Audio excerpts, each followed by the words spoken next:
Hi, this is Dr. Nick. I'm the incrementalist. I'm here for healthier business and healthier life. And I'm Fred Goldstein with Accountable Health, and I'm helping employers keep employees healthy and creating a safer environment for returning to work after COVID-19. So, Nick, we just celebrated Memorial Day, obviously thanks to all of those who have given the ultimate sacrifice this past weekend. One of the issues we've discussed before in some various webinars is mental health, the veterans and things like that, but it's also a broader issue, isn't it? Yeah, so I think, appropriate at this point in time as we sort of reflect back, and one of the things that we know from our veterans is that they have a very high level of suicide.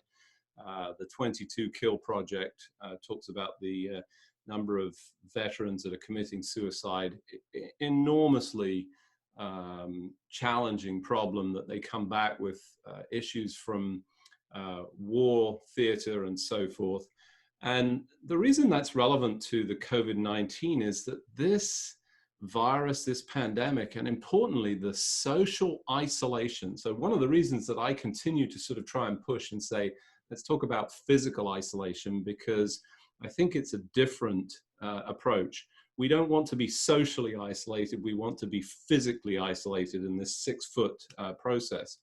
And the reason it's important is that the tail of this is going to be enormous. The impact of this across generations of people. I already see it in my older relatives who are starting to live in something of a form of fear of going outside, fear of interaction. This isolation causes huge mental challenges with people. And we are social human beings. We crave interactions with each other. So as we think about how to address this, one of the enormously important elements that businesses are going to think about, healthcare facilities are going to have to think about, and we as human beings have to, is how to redress this balance and allow people an opportunity to really sort of think about this and approach it in a positive way to help people recover from what is essentially a stressor on our brain health. And it's going to be a big problem that we have to address and include in all of our aspects of business and return to whatever the new normal is. Yeah, it's fascinating to think about that because it is such a large issue, and we're seeing the impact. And I was actually when I was talking to my mother last night about this, and she's a marriage and family child counselor, and she mentioned that seeing some of the behaviors we're seeing from individuals in terms of striking out or being upset, a lot of that can be traced back to issues like this, where this fear, this financial stress we're putting on people, et cetera, is really going to impact folks for an extended period of time. I understand you also looked at this whole issue of effluent and how you've discussed it in the past, but there's some new data out around that and how we may be able to use it. Yeah, so this is, people don't like to talk about poop, but we're going to talk about poop anyway. It's the tracking or tracing of effluent. We saw this in the opioid crisis. I thought this was a really elegant sort of concept to say, let's track usage of opioids, both in terms of people's flushing down of those tablets, but also the waste products, so that we can see the use cases for different drugs based on recording the content in the effluent in different parts of cities, in different sewage systems. And essentially we know where it comes from. I mean, we could get back down to apartments. This is not an apartment level or house level. This is about the aggregate. And from a COVID-19 concept, the virus sheds through feces, through poop.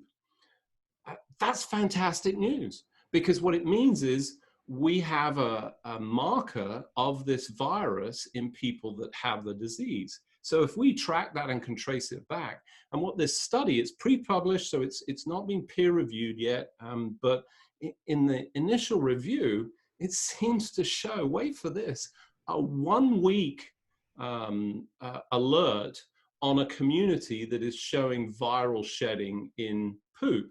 That means we have an opportunity to focus our resources. That is fantastic. And it gives us a scope to sort of address that community and start to deal with outbreaks that we're going to see. We're going to see constant recurrence of outbreaks. Which brings me to the point that I have to ask you about, because I know you've had personal experience Fred. We saw a lot of video. This was the Memorial Weekend, people traditionally out, going out. Tell us a little bit about what you saw in the news and your own personal experiences.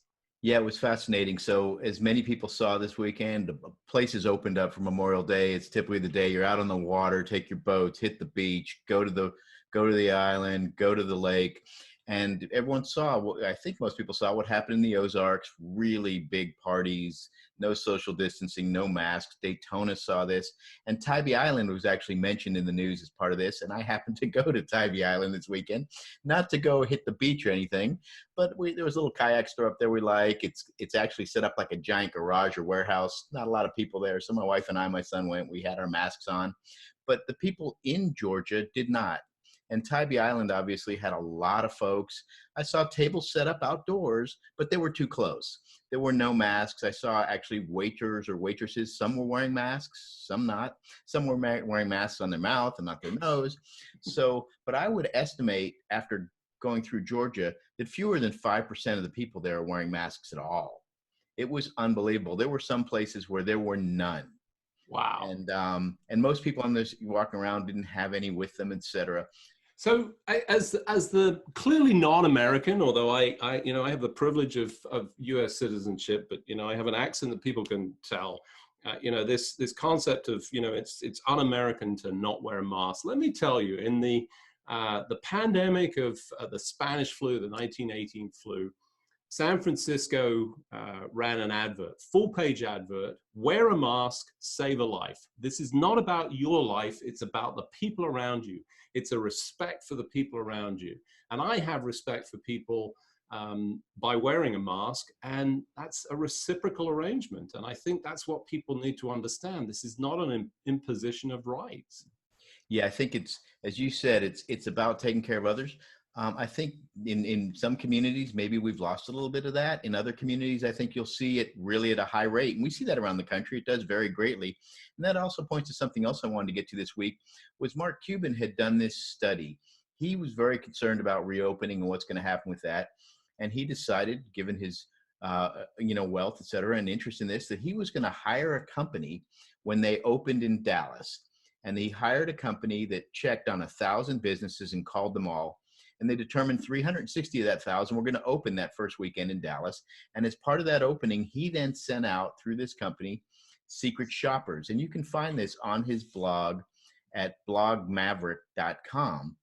We'll put it in the link in the video. Absolutely. That would be great. And what he said was, they went out and overall, this is a quote from this article, overall, 96% of businesses were non-compliant across all mandatory protocols and all locations, with about a third of all locations being less than 50% compliant with mandatory protocols as established by the governor's office. Wow. As you talk about this, how is that, one, going to impact rates of infection? How will that impact your business? Your employees' willingness to come to work, your customers' willingness to come in, and what if your location has that infection? What will be that impact on your business? We know there's this latent fear in people, and he even talks about it in the article.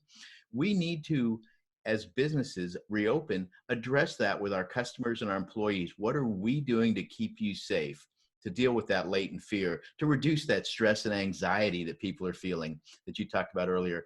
And I think these are things that we can help companies with as they look to reopen. It is a complicated situation. There are behavioral issues, there are operational issues, there are epidemiological issues, and bringing that all together to open safely is really important if you want your business to be successful in the long term. Yeah, so that's important. Lockdown is easy, opening up is hard. You need to call us for that opportunity, and we'll come and help you open up safely for your employees and customers. Absolutely on target, Nick. And I'm Fred Goldstein with Accountable Health. Thanks for listening this week. And I'm Dr. Nick. I'm the incrementalist here for incremental improvements for your business and your health.